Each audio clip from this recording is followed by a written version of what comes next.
Hey everybody, how's it going? Andrew here, and I just wanted to let you know that we are still looking for people, you, in fact, our listeners, to be on the show for our Dev Interviews episode. So what that is going to be just a kind of a one-on-one quick consultation to address a marketing question that you have that will be featured on the show.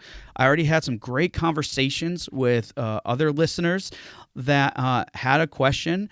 I addressed it for them, and then we had a discussion about it. And what was really cool about this is it allowed them to get the extra insight that they needed. It was really helpful for them, and also it was great for them knowing that that information would be helpful for all of you who are listening. On top of that, it provides them with a great opportunity to share more about their game and their project that they're working on. So if this is interesting to you and you would love to be on the show, then please go to rengenmarketing.com/dev interviews. There's a quick form for you there.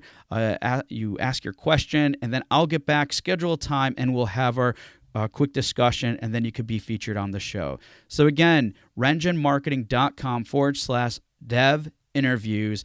Put your question in there. I'll reach out to you, and then you'll have an opportunity to be on the show in addition to having your question answered. And last but not least, again, just can't thank you guys enough for being such great listeners. Thank you. Let's get to the show. Hey, everybody, and welcome back to Indie Game Movement, the podcast that talks about the marketing and business of indie games. I'm Andrew Pappas. This is episode 261, where we're going to be talking about how to nail effective team building. When it comes to building a team for your indie game studio, people usually focus on the work needed to finish the project. Well, that's important. Knowing and understanding how to build a healthy team from the beginning is essential to greater productivity and a healthy work culture. Thankfully, Nicolas Hafner of ShinMera shares his experience and methods he uses to build an effective team that promotes active communication and a clear vision so they can work seamlessly together. So that's what we're going to be talking about right here today on Indie Game Movement.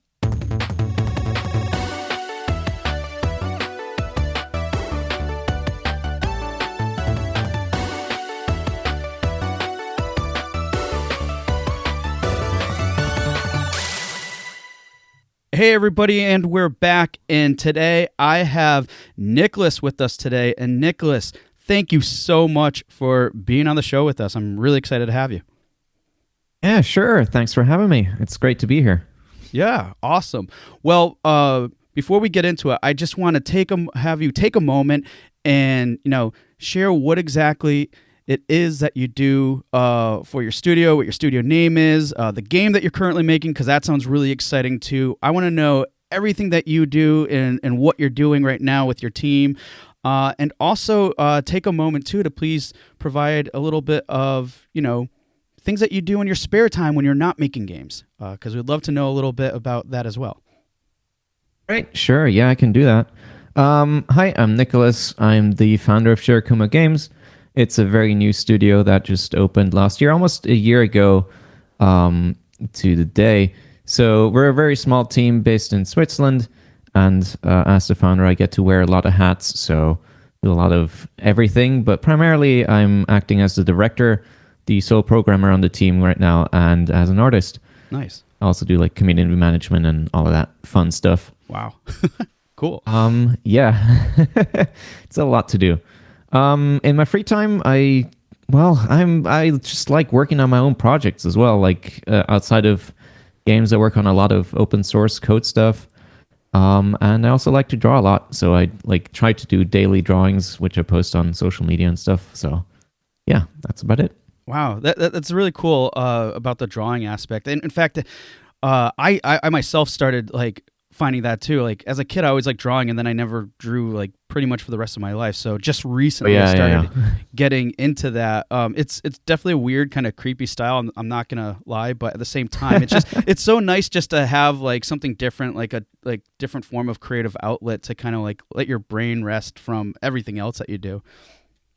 Yeah. I find drawing is definitely not a rare side in my drawings is more heavy depressive kind of stuff when I'm feeling low, and it's really nicely therapeutic as well to just put something on paper, even if it's not like fantastic or anything. Yeah, no, absolutely. I mean, just to get it on the paper is Yeah. is just in itself like worth it. So that's really cool. You wear a lot of hats and everything. But I would love to hear a little bit more too about the project you're currently working on, or the game that the most recent project. Yeah, for sure. So what we're working on right now is a game called Kandria. The name does not mean anything, if you're wondering. It's just something we picked. It's a 2D hack and slash action RPG. So Nice. It's set in a post-apocalyptic future kind of scenario where after some years in the future, where like technology has advanced a lot, some unknown calamity has struck and pretty much wiped out almost everything on the surface. And all that remains is sort of these underground tunnel networks and buildings that humanity has constructed in the years prior. And there's a few like different factions and settlements remaining down there. And you play as an android that gets awakened after this calamity has struck, and someone sort of discovers you in a pile of rubble. And then you're immediately pulled into a sort of a local struggle between a couple of different groups that have sort of different ideas on how they should best tackle this harsh environment and like deal with food and supplies and all of that stuff. Wow, awesome! It sounds pretty interesting, and especially like you did a good job, kind of setting that tone and everything else, and I could really visualize that. So really cool. And so in light of the development of that, I think about a month ago from the time that this is going to air, you guys just released a public demo, correct? Yes, we've had public demos for quite a while. So when I initially went proper public with the project in March of 2020, that's when I like put out a really early demo. But we've published a really polished vertical slice demo a month ago. Yeah. And we've been really looking forward to the feedback from that. Sweet. So if you're looking for a new TD action platformer hack and slash, it sounds like this would be a good demo to check out then. Yeah, for sure. I will be happy to receive your feedback. Awesome. All right. Well, really appreciate you sharing a little bit more information about the game and everything, and about your, what you do on the side when you're not necessarily making games. But I would like to take this a step further and put you into the Q box round. Right. And for those of you who aren't familiar, it's just a series of random questions I prepared for Nicolas here, and he's just going to give me his quick and easy answer for them, unless he needs to elaborate. So, Nicolas, are you ready? I am ready as can be. All right. What's the most inspirational game that you've seen recently? Death Stranding for sure. So I played that on PC when it came out last year, and that was a blast. And I'm still thinking about that game a lot. Nice. Very excited for the director's cut. Right. If you could only speak one word for an entire day, what would it be? Oh. What did you say? Oh, okay. Is the word. Okay. It was really funny because I know this is one of the more random ones there. When you first said I was thinking for a second, wait, did he mean or like, that was hilarious. But okay. Awesome. Crayons, colored pencils, or Sharpies? I would have to go with Sharpies, since that's the closest to like ballpoint pens, which would be my preference. Okay. Nice. I like that. And if you could speak another language you don't know fluently, what would it be? It would for sure be Japanese, since that's been a language I've been trying to learn for many years now, and I still suck at it. So, it's really interesting because I think I don't ask this question too often, but I think the common answer is Japanese. So this might be twice. Yeah. So okay, but and it's always funny because that's when I felt the same with too, and I actually know a little bit, but I pretty much know nothing now. But at any rate, yeah, it's so tough learning languages. Honestly, it's so much of a time commitment. Mental bandwidth. Like I'd love to get into it myself again, but it's just like it's so draining. But it'd be cool. Too bad you can't learn it like subconsciously while you're sleeping, right? Anyways, why don't they make the thing from like what was it? From the Arcane Games game where you can just inject into your eyeballs all the knowledge you need. Right. Yeah, there's that. Or Matrix. It's like, I know Jiu-Jitsu now. Like, just upload and be done with it. Give it to me. Right. What game are you playing right now? Right now, I just started Dragon Quest XI, the Japanese version of that. I had to like special import that to study it a bit more. Yeah. I need to get playing that more. I got it forever ago. I love it. I just need to play it more. I haven't even scratched the surface of it, so unfortunate. But it's such a big game, man. It is. It really is. But it's beautiful. It's absolutely beautiful. And yes. Good one. All right. Well, Nicholas, thank you so much for going the Q Box round and providing a little bit more information about yourself. Really cool to learn those things. But now we're going to get into our discussion today, which is nailing effective team building.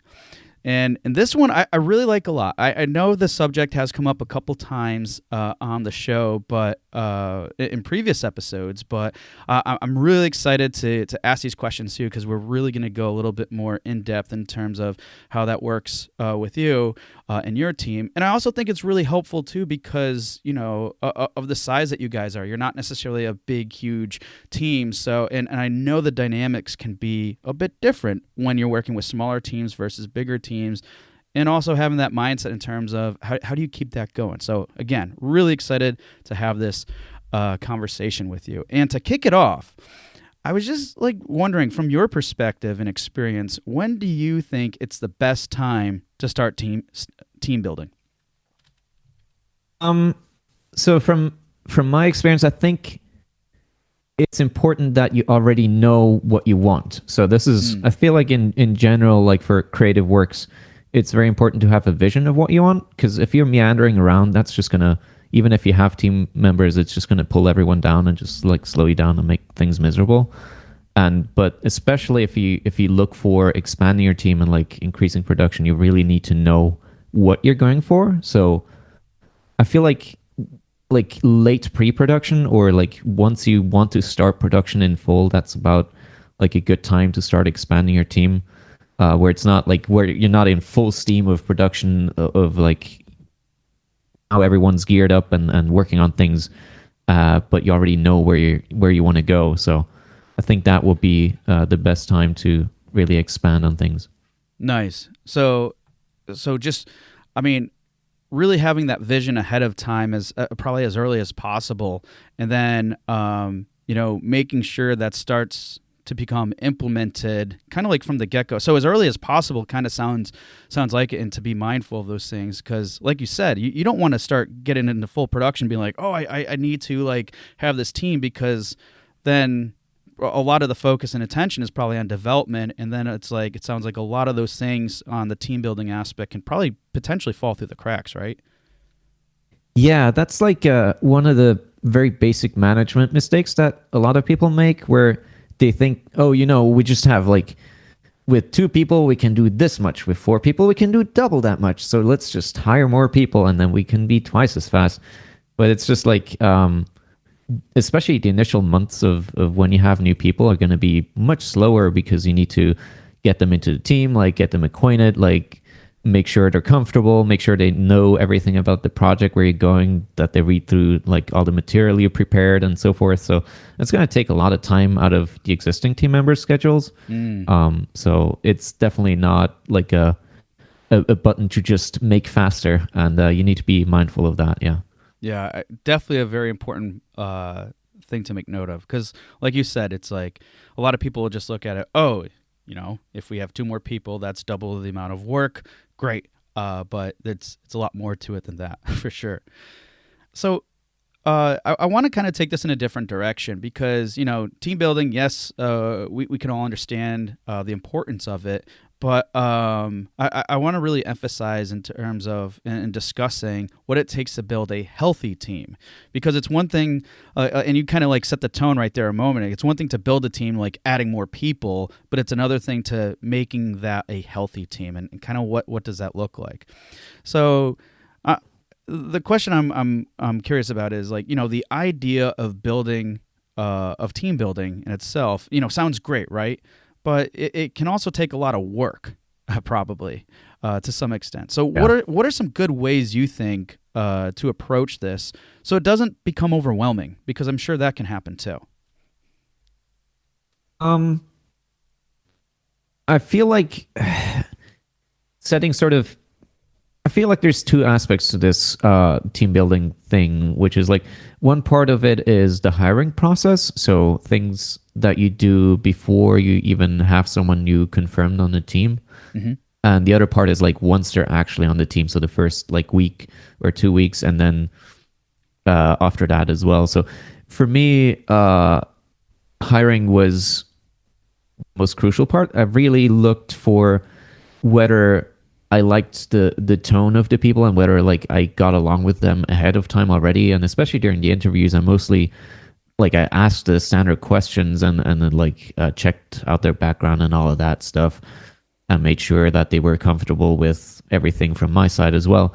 But mostly I looked for whether I got along with them, and then if that checked out, that was already like a very good sign that things were going to work out in the future. So for a small team like this, I think it's very important that your social dynamics fit from the get go, because otherwise Mm, you're just going to grind the gears there and it's just not going to be a good time. yeah. Um, No, yeah. And the other thing is sorry, go ahead. no. Keep going, please. Okay. The other thing is like the first few weeks, I think are very important, where you should Right. definitely like make sure they know how things go and like are that you're available if they have any questions, or like they don't know what to do, or if they get lost or whatever. So having extra time allotted for that is good. And then once they're properly integrated, just like every couple of months, make sure that they have a way to voice their complaints, because I feel like oftentimes there's this kind of pressure there to sort of not really talk about what you find problematic or difficult to deal with, and so people just kind of suppress it. So specifically going out of your way of asking like, hey, is there anything else I can do for you? Is there anything that's troubling you? Like, is there anything I can do better to manage the team? So I think that's like important to keep that kind of communication going on, because otherwise it's just gonna sickle through the cracks and then sort of accumulate over time. Yeah, and you're absolutely right there, because if that does accumulate and build up and everything else, then it could be one of those things where, like, especially you in your role as a leader, as a director, can kind of be like blindsided by something. Like it boils up, and then someone says something like, "Oh," and like you said, if you're not regularly checking in on those things, I think one, it shows empathy, and that you care for your team. But at the other time, it's a great way to avoid potential pitfalls or problems that could arise. That like could be out of the blue, and then it's like it's never fun dealing with that type of stuff when they happen, if even Yeah, if they yeah. happen. Yeah. Yeah, it's like this is like I guess my first team that I'm building for a commercial project myself, but Mhm. I had a lot of experience in university leading teams, and I made a lot of mistakes there. So I got things out of the way, I suppose. Yeah. No, and like and that I think that's important too, to have that understanding and that experience too, and taking that so you can kind of move forward and apply it here. The other thing I wanted to call out too, going back for a second, is like really looking for those right candidates. So because I think at face value, everybody just like you said, they check off the boxes. Oh, they can do this, this, and this. Great. They have a good background. Awesome. But it's like how do they really jive with you socially, or essentially the culture of what you guys have established, the work culture, and probably another thing too, and I'm sure this is also something that you're looking for too, is just like the ability to be open-minded about things, to look at things from different perspectives, and also come forward with like solutions, too. Because, and again, I think like having those types of open communications, like you mentioned too, after they're become part of the team and having those conversations, that like really promotes, I think, that mind of thinking and allowing them to be open about those things. Or if they're voicing complaints, it's not like they're complaining. They might see something like, oh, well, I noticed that you guys do things this way, and I was thinking perhaps we could do it this way, and it could reduce the time, productivity time, and we could be more effective in this area.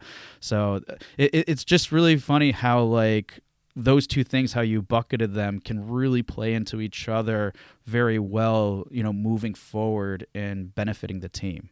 So I love that you call those things out. Yeah, thanks. I think one of the things also that's like people are becoming more mindful of nowadays is just also team diversity, like just having people from different backgrounds and with different experiences in their life is really adds value to it. But another thing I find important is, at least for like small teams, I understand for like bigger teams this is not really feasible, but uh, the way we handle things is that all of the documentation and information that we gather around the project is public to everyone. So even like our composer can look into like the code if he wants to, or he could check out our documentation on the writing and give feedback on that, so that like everyone feels welcome and like part of the project, and that they can influence it in some way, and it doesn't just feel like, oh, I'm only doing this, so I better like just forget about everything else. Yeah, I think that is really important. And to your point, like you don't necessarily see this in like bigger company aspects. Like for example, I come from a marketing agency background, and a lot of times like you have your different departments, and this can be applied anywhere, right? You have your different departments, and you're basically, to an extent, depending on your role, siloed within those departments. And then from there, like you can, and there could be a big project that's going on, but you don't necessarily know what else is going on in the other areas. And because of that, you could potentially feel removed from the overall project, even though yes, you are a team member of that project and you're contributing to it. You by being siloed in everything else, it could feel like you're not necessarily a part of it.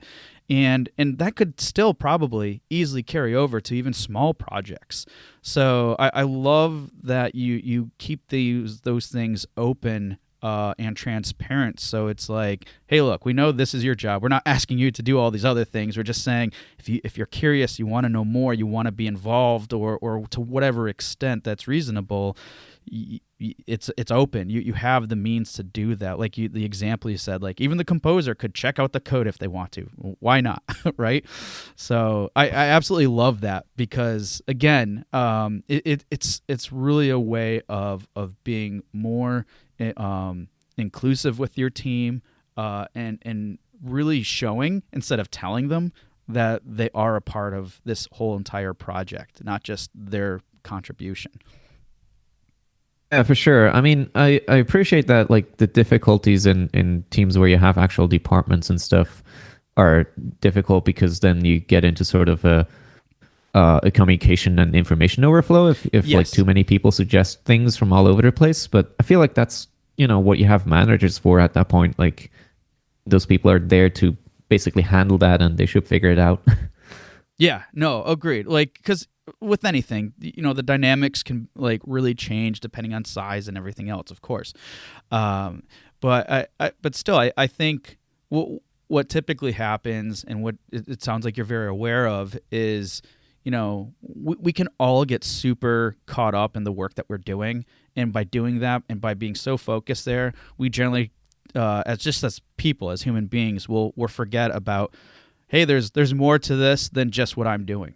And I think that's what that is essentially promoting. And on a small team, I think it's really helpful, because I think there's a lot more that can come out of that, from like performance and everything else wise, than just being so dug down in your own work. Oh yeah, for sure. I mean, I get that problem as well, where like I'm focused on like solving some kind of programming problem, and then I don't check what other people are doing in my team all the time, and then it's like, oh shit, now I should need to back up and like go back to that and make sure everything's going smoothly. So it's definitely not something I'm immune to at all. Yeah, definitely. So I was also curious too, because earlier you mentioned about having a vision, and essentially the vision can relate to goals and such. So I was curious. Sometimes it can be a challenge to get a team on the same page, and then share that same vision. And while this might be easier for a smaller team, I still think those problems can persist. So, what are some good ways to help ensure that everyone is working towards the same goal? Um, that's a tough one because in one way I feel sort of conflicted whether that's even possible at all to get everyone to the same goal, because Hmm. everyone has their own like ideas of what the project is supposed to be and what the important parts are. Hmm. So I feel like it's more important to let people focus on the areas that they can express themselves in.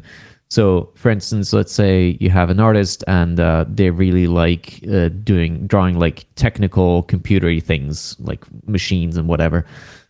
So I feel like it's more important to just let them have their way with that, like not be as controlling over how things should look there, or like uh, sort of ease up on the directing there to let them really floater things there.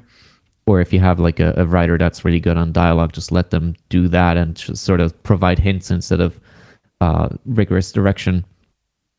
And I Nope. think if you let people just do what they like best, then that's gonna keep them engaged enough to really want to see the entire project go smoothly as well.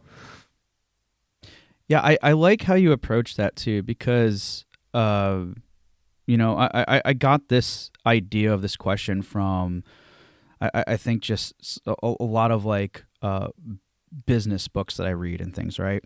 But I love your Right. approach, especially because of like thinking that small team mentality. So, and it's a good way, a very good way to approach it, because I think how some people could approach this is simply, this is my vision, this is what I want, and then become very almost dictatorly potentially. And not to say Oh yeah. that people are like that, but it is possible. And sometimes, even if that's not your intention, it could easily come off that way. So it's one thing to have that vision, but then, I mean, you hired these team members for a reason. You went through a process. You're making sure that they're involved in everything else, and then it's good to just kind of let them really bring their skill and talent to that, by still you know within the means that have been defined for them to do their job, but not being like really controlling in that aspect. And you should, based off of everything else you shared, you should, in theory at least, or in, I would say, in practice too, depending on how really good you are with like management skills and stuff, already have this established. So it comes to a point where it's like, all right, you're here for a reason. We trust you. We believe in you. Now, no, do the thing that you do so well. So Yeah. I mean, it's definitely a thing where you get sort of very attached to your ideas of what you wanted to have, which is like, it's very dangerous because ideas in your head are always more fleshed out than they really are. Like you right, think yeah. you know what you want, but it's not really there. So like I know it all too well where different team members had like a different interpretation. And it wasn't exactly what I wanted, and I really need to like force myself to sit back down and say, okay, look, listen, these people, I hired them because I trust them, so I'm just gonna ease back on this, and unless I have like heavy objections that I can back up with something, I'm just gonna let them do their thing because I probably don't know what I'm talking about. Yeah, and I think kind of what you're saying here too. It's a dynamic thing too. I mean, you want to give that freedom and everything else, but you also want to like keep things in line too. And it's not always going to be present at that very moment of like the hiring day, right? um, it- Yeah, for sure. so I think a lot of those things can help make that process easier, though, because there's nothing worse than like butting heads about stuff. And I Oh think, God. yeah, and I feel a lot of you know, setting those things up from the beginning can really help alleviate any potential like stress that can occur when these things come up. Because honestly, they're probably going to come up at some point in time. But as long as you're really focusing on building that healthy team from the get go, and it's going to help alleviate a lot of those types of problems that could arise. Yeah, for sure. Like one of the things that I took care of doing was just writing like a lengthy game design document where I just like outlined the story, characters, and like gameplay elements, and like what the world looked like that I had in mind, and that really helped get things started. I also did like a sort of a what do you call it? Like a web page where I had like tons of reference images of things of how I wanted the world to sort of feel like and look like, just to get a sort of storyboard kind of thing going on to just get people informed of the mood pretty quickly. And I'm sure that helped a lot to get people started and on the same sort of similar page, maybe not the same one, but similar enough. Yeah, no, and that makes sense. I mean, it's something like probably easily that you can basically easily do that can really help. Again, align people with what that total vision is, and then I would say it's probably a good form of how it could help. Be the glue for all the other work that the team members are doing to kind of like have everything stick real well together. And I can only imagine as as a director and leader, like having those things in place to make sure that everything really jives and fits in place too, because sometimes they can be off. But just that one little thing that like you said, that one little document that really kind of shares and sets the tone and the overall vision essentially of the project can really help move things forward and align with what the complete goal is. Yeah, I think doing that kind of stuff was also interesting because once we were working towards the vertical slice, we pretty much had it done. We just like doing some polished stuff. I went over the game design document as well, and it was very interesting to see how many things had changed from that initial document that I had put together. And then just going back and like updating everything felt really nice to see how far the project had come since then. So it's not even just like team orientation, but also just historic interest and seeing your progress. Yeah, and that in itself too, and it's good to hear that you do that because I think it's a good example for other people and other teams to follow. Simply because it's like you look back, you're like, oh, okay, like we made some like a lot of progress here, and even though it was something, let's say, as simple as that document, to see that progress, to see the growth and everything, it can be really beneficial from I guess a growth perspective, and because sometimes we can get really caught in the weeds on the day-to-day stuff, but when you look back at those things and take that moment to kind of reflect and not just reflect, but see where else you can improve upon and identify those things, it can really help with confidence and so many other things too. So I'm glad that you share that too, because yeah, it might not necessarily just be from a team perspective, but just as even a growth perspective, and that's something that I think a lot of people don't necessarily do too, is taking that step to really see how things progress and improve and whatnot, because it's really healthy to look at those things and move forward with that information. Yeah, I mean, especially for smaller teams, I imagine this is all too common an occurrence. I know it is for me at least, where I get too caught up in things, and then like I look at like what we have right now and compare it in my mind to what I think we had like 4 months ago, and it feels like, oh no, we haven't made any progress at all. And just having that sort of more tangible evidence to like counter your stupid brain is very helpful. Yeah, no, absolutely. So I want to go into a little bit more around the idea of work culture for a moment, because I think this is something important to probably talk about as we're talking about, like, team building and such. So I would say that, like, many may think about, like maybe a fun environment and an understanding of work-life balance equals a good work culture. Well, I would say that this is definitely important. What are other elements that you feel are essential to building a strong work culture outside of those two main things?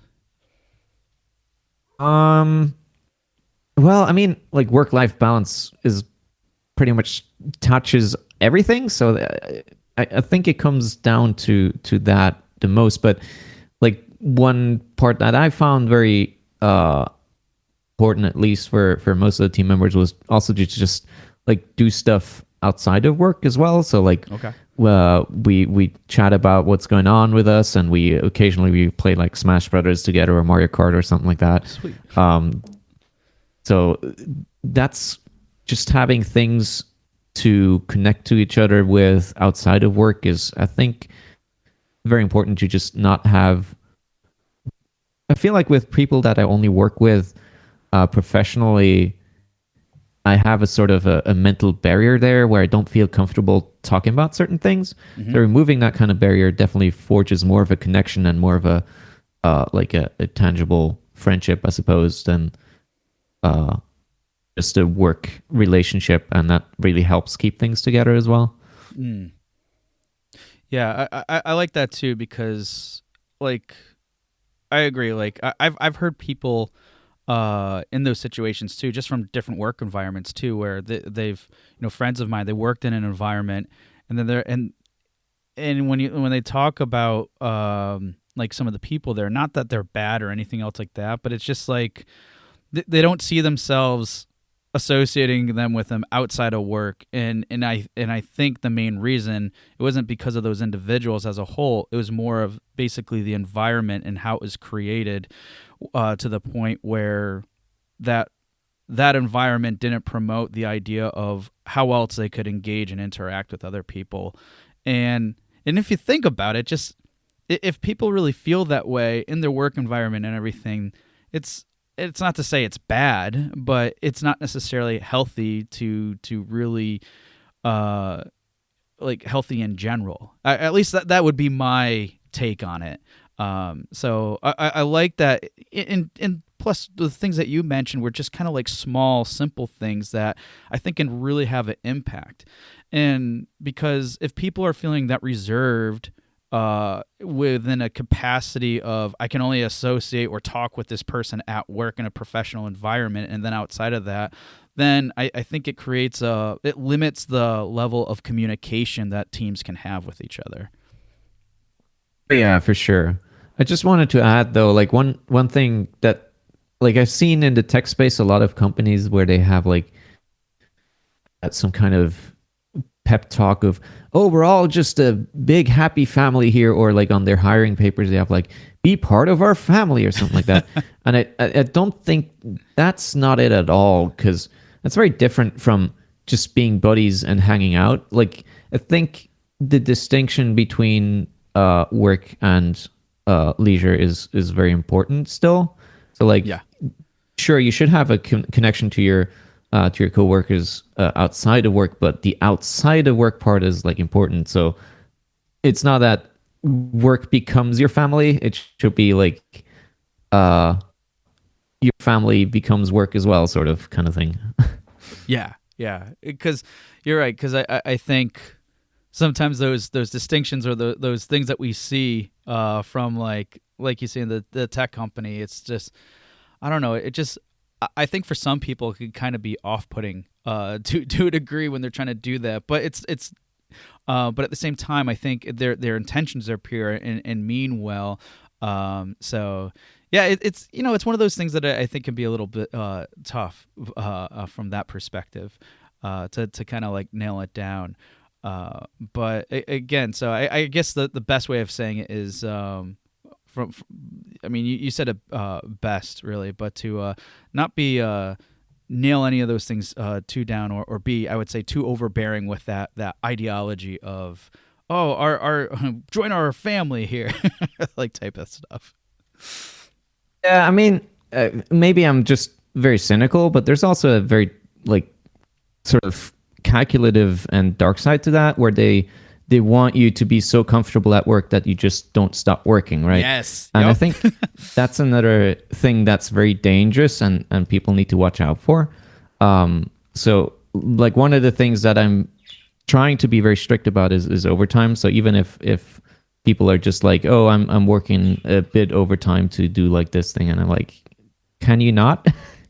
You can do that tomorrow. It's fine. Just Yeah. gotta really be sure that you can make this kind of disconnect happen. Yeah, absolutely. Because again, it still comes down. You're right. It still comes down to kind of the good work culture of having like a work life balance in that respect.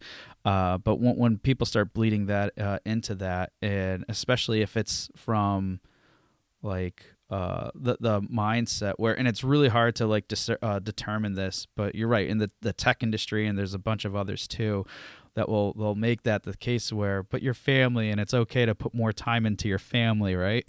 So Yeah. and it can really blur those lines sometimes, even though they may promote or say otherwise. So it's kind of sad and tricky at that too. But and again, I think it goes to say that when you're having those set expectations and limitations in certain areas, like you're like when someone's saying overtime, you're like no, and it's not from, I'm sure, from a financial standpoint, because it's more of you really need the time, because if you're putting that much more effort into today, how much more productive are you really being? If you're really looking at bottom line stuff, right?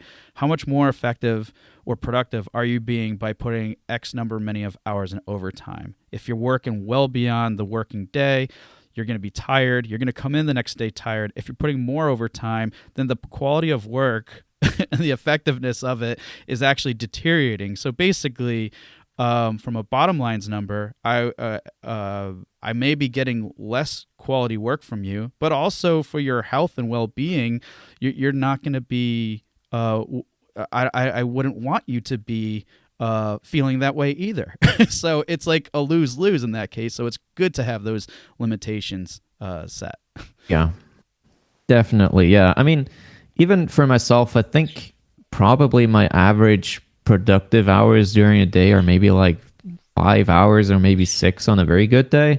So even though I have like it's supposed to be 8 hour workday, it's like if I'm not feeling like I'm doing anything, then just do something else. Cook some nice dinner instead. It's like, why bother sitting there doing nothing? I'm with you 100%. Sweet. All right. Well, all great stuff about like really promoting a healthy team environment and everything. I want to kind of shift over a little bit here to actually it relates a little bit, and I don't know, I honestly don't know to what capacity you work within this means, but would love your take on it. With lots of us finding ourselves working with others in a remote capacity, how do you feel like some of the things we already talked about would apply to like a remote environment? Like so go ahead. No, keep going. Sorry.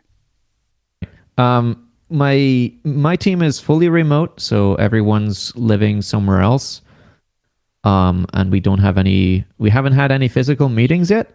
So, but next month is like games industry conference in Poland, and I'm going to be meeting up with one of my teammates for the first time. So that's exciting. Sweet. But yeah, it's we're all fully remote, and I think remote work is mostly good, because I feel like not to get into too much political stuff or whatever, but I feel like office floors are such a waste of real estate.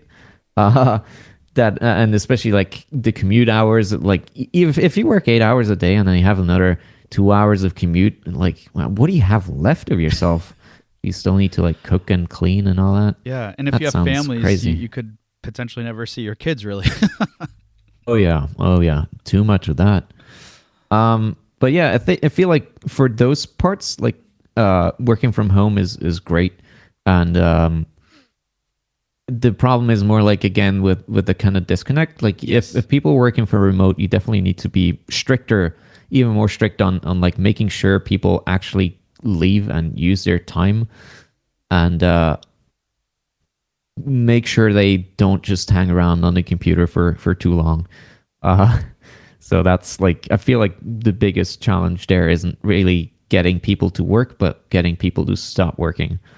Nice. And then, so if they're working and stuff, usually I would say at the times that they're working, um, you're not necessarily, because that I think that's the other thing too. People might think about is if they're not necessarily always, because I would say a lot of us are probably fairly used to, especially before the pandemic, um, you know, uh, office space type environments to some degree, and because of the less frequent interaction, because you're not necessarily always, I hope not, pinging someone like in a chat or something like that all the time, right? But so I guess in that remote capacity too, like what are good things to do for some of the other things that you mentioned too, like just not necessarily keeping tabs on people, but more of like kind of doing little check-ins here and there. Is it a matter of just being mindful of that and scheduling those types of things so that you're making sure that they're always happening opposed or happening more frequently than I guess forgetting about them or something to that extent? Yeah, the way we do it is just we have we used to use Discord, but then we moved to Slack. So we had just have a Slack thing where we Mm. have different channels for different like things. We have an art channel, a music channel, and like a general channel, and then like a rest of the things channel. And then we just like post updates there if we have something to discuss or like questions for the rest, or if we have something to show off. So it's just like post when things are happening, and then people can chime in and react to that. And in addition to that, we also have like every 2 weeks we have a meeting where we just or like just through voice where we hang out for like an hour or two and chat about what happened and like what's going on and what our plan is for the next 2 weeks, so that we make sure people know what's going on and what we're working on, and make sure that like any problems or like confusion are cleared up. So Nice.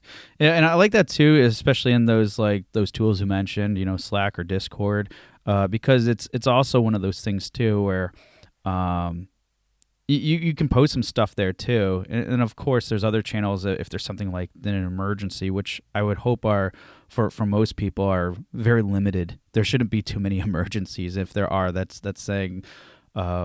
That's saying something else, I guess.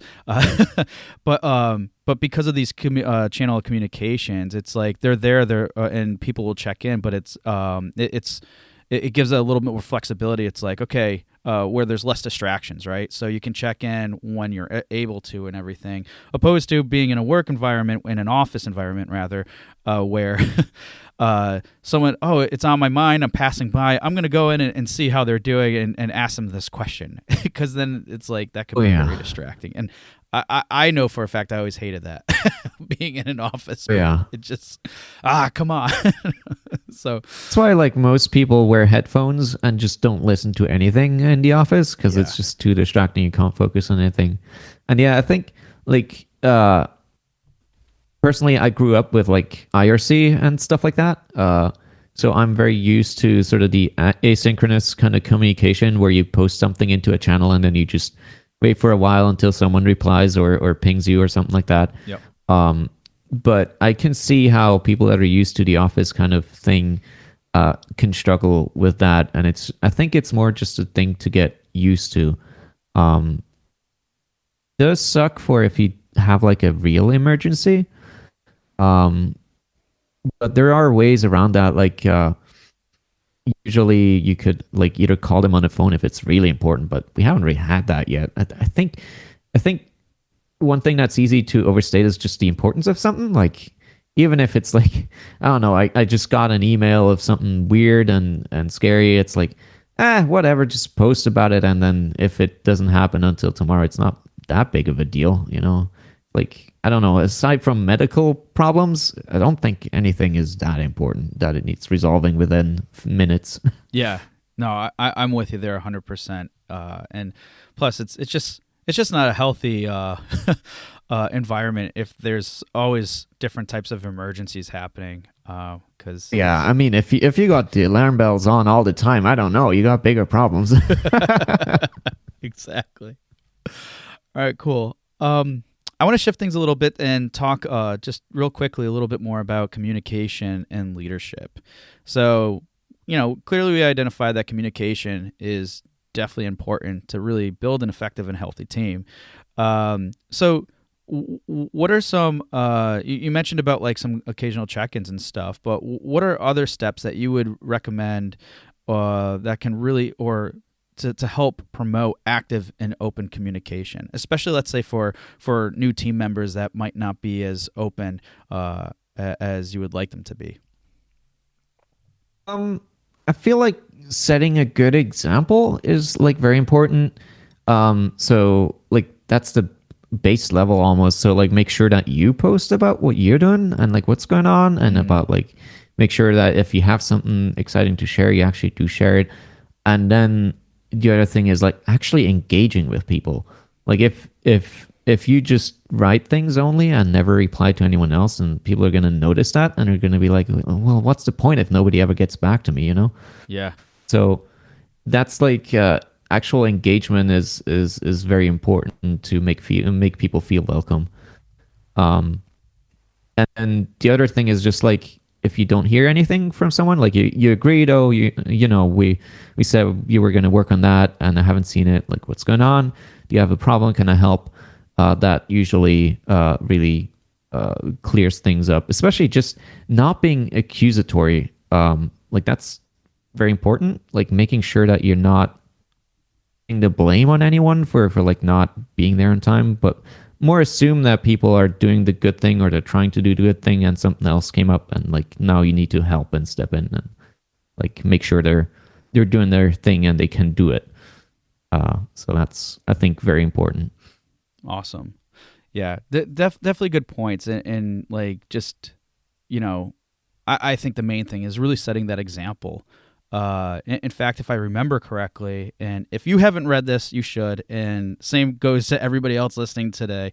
That is a big thing that Satoru Iwata of Nintendo, uh, you know, said in his book Ask Iwata. That's an amazing book that talks a lot about these types of different things too. And those are some of the things that he even practiced himself, and which, led him to do what he was able to do for Nintendo. But it was like to the same level of like attention and openness and everything else, and to lead by example. So it wasn't just like him being viewed as a CEO, but he would be viewed as like a peer, not someone put on a pedestal, even though he had obviously a big title attached to the company and stuff. So really good things there. And yes, I did it relate you to so I'm just saying. I don't know if I can accept that. Fair enough. But still, it's just good practices all around is really what it comes down to. Okay, so on a management side of thing, I mean, yeah, we can understand how important communication is. But for, let's say, like management and leaders, what would you say does it mean to be a good listener, and how to really leverage that skill? Oh boy. Thing that I practice frequently is just to ask questions. So even if someone is just posting something and I don't really have like useful advice to give, what I can still do is just like ask them about adjacent stuff. So and usually that's going to make them think about it in a different way, and like give them different ways of looking at it. Because the question itself forces them to like look at it from that viewpoint of the question, which can often help to like clear up any kinds of problems or like mental battles that you might be having. So that's a very useful thing that I found. Um, and otherwise, I don't know. It's just making sure that people know you're there and that you're willing to help and available. So Yeah. I like that one a lot. The fact that you're like, I think that's a really smart way to approach it, because a lot of times people think, at face value, listening, what is that? Okay, I'm just really intent, showing I'm there, listening, or whatever. But in the context you provided, especially if, thinking back to like, hey, your team and probably a lot of others are in a remote capacity, a form of listening could just be very well be asking questions. And that example you provided was great, because a lot of times we might just like look at something, if we don't fully understand it, we would just make a quick comment about it and move on, right? But asking questions further are really showing, again, especially in a remote capacity, are showing that there's intent there, that you are listening, that you do care and everything, and asking something so it's phrased differently so you can really understand what this person is saying is just another form of listening. So and just yeah, being, yeah. it's also way too easy to just like assume that you know what they mean. Like even in like normal conversation or whatever, it's just like um you have your own interpretation of what it meant, but it might not be exactly what others are what they're talking about. So just asking questions to make sure you get closer to that is very important, because otherwise you're just gonna talk by each other and then it goes into an argument of people getting confused because Yeah.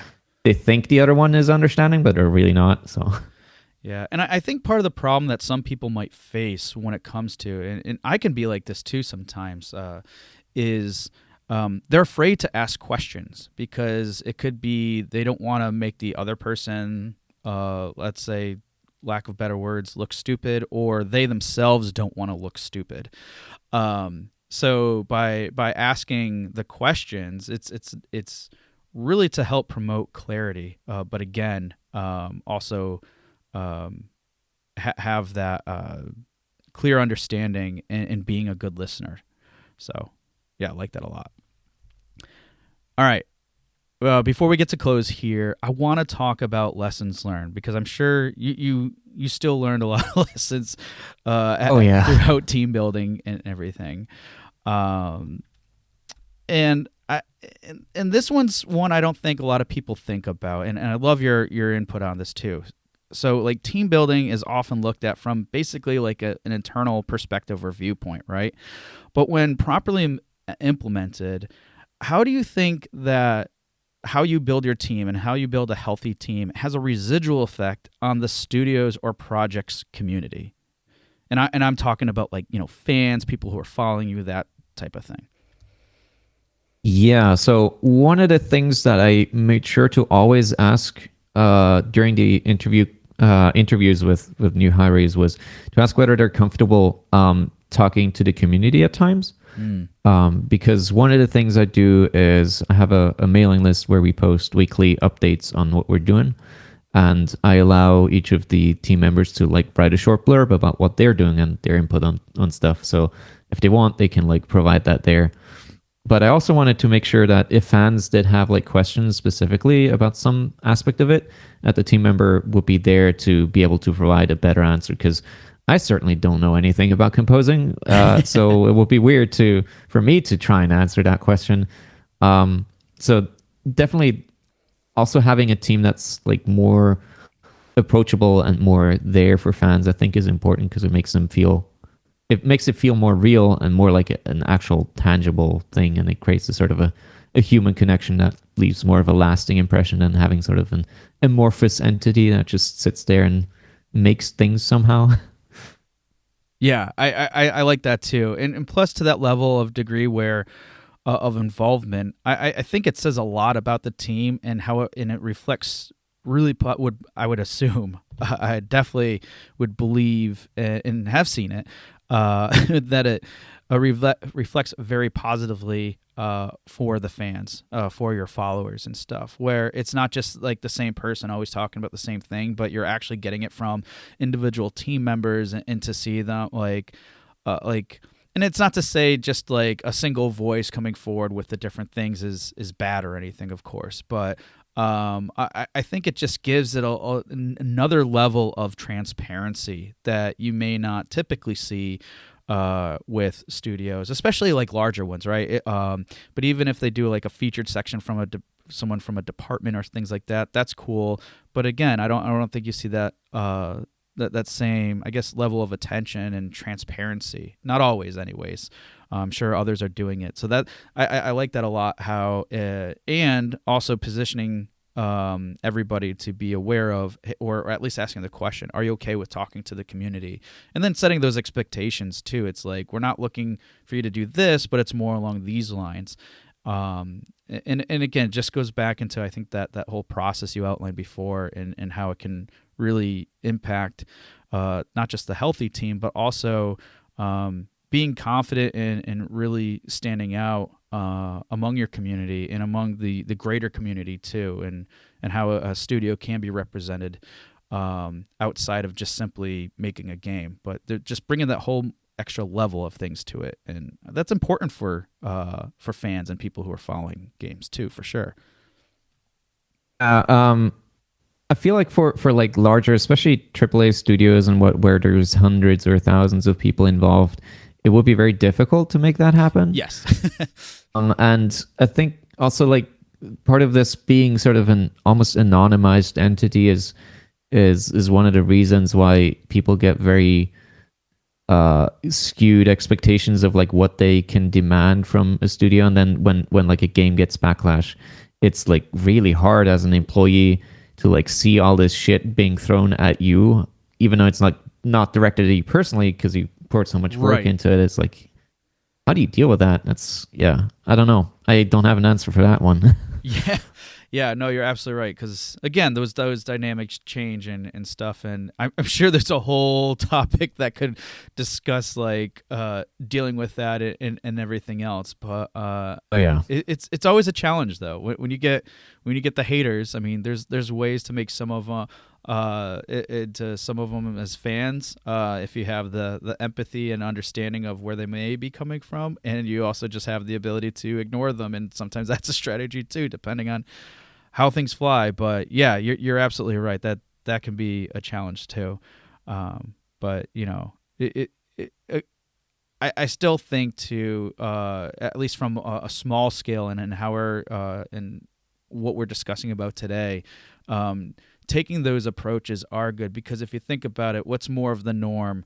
You know, AAA or even bigger studios that by legitimate reason are falling into maybe what you may call a standardized version of these types of communications, whereas as a studio, as yourself, and the size that you are, having the ability to do this, it just also allows you to stand out more. And again, like I said before, it provides that extra level of transparency, which is, I think, just really refreshing from a player and fan perspective. Yeah, for sure. That's one of the like perks of indie studios, that they can afford to be much more personal and much more direct with fans and people that are in the game sphere in general. Definitely. All right. So one, and I don't, I'm just curious in how you would solve a situation like this, because I know this is something that probably does happen with people even in small teams, because like sometimes there just may be a team member that, you know, just doesn't jive with everyone else, or there's other issues. What would you say are the best ways to deal with these situations? Sorry, what situations? Where let's say you have a team member that just doesn't work well with everyone else, or they just ended up not being a good fit, things along those lines.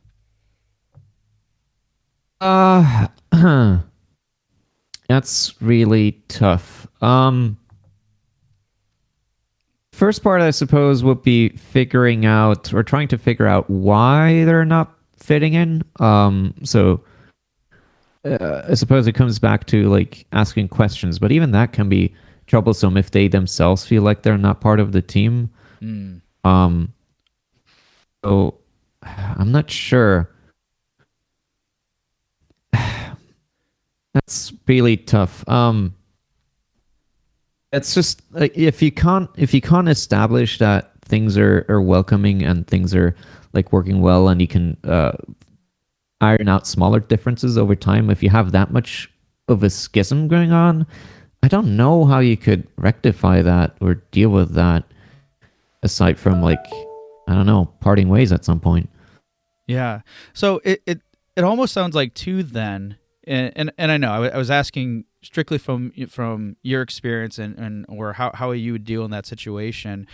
Um, I think a good point in what you're saying too is simply if you're coming across some of those situations too, and it's kind of like surfacing, it could put something into question about potentially the other practices or processes that you either do or don't follow.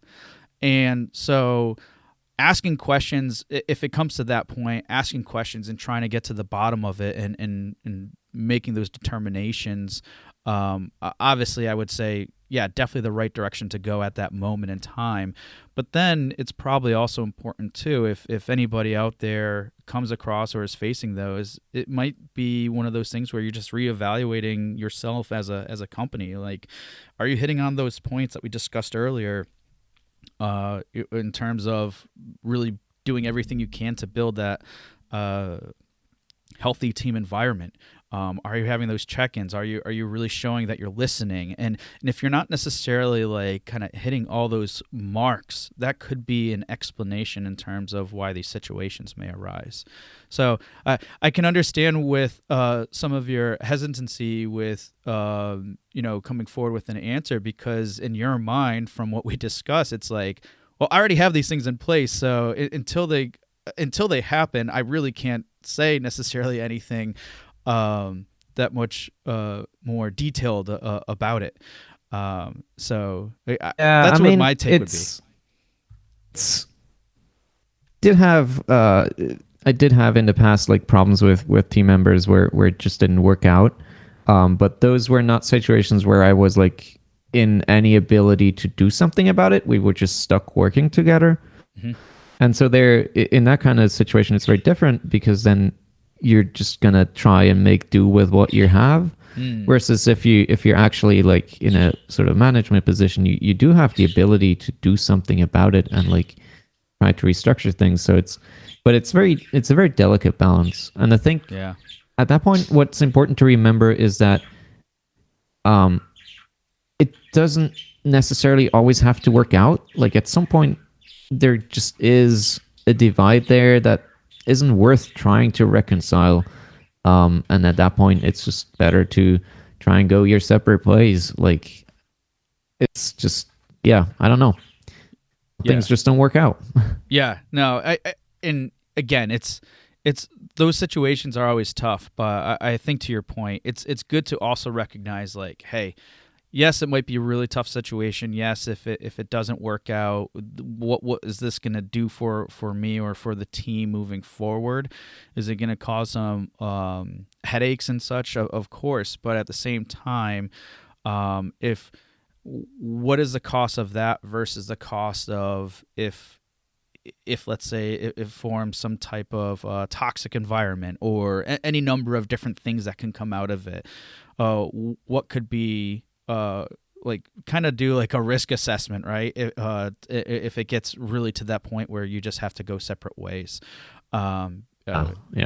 Because like you said, in some situations like you had before where it wasn't in the for whatever reason you weren't able to, like, you just kind of had to work with it. And I think then it goes to like, okay, asking the questions and things like that so you can still hit the marks that you need to. But in different cases, well, if you have to part or whatever, having a good, we're just taking that moment to do that quick risk assessment, because you don't want necessarily one person to affect the potential of your entire team or whatever to either.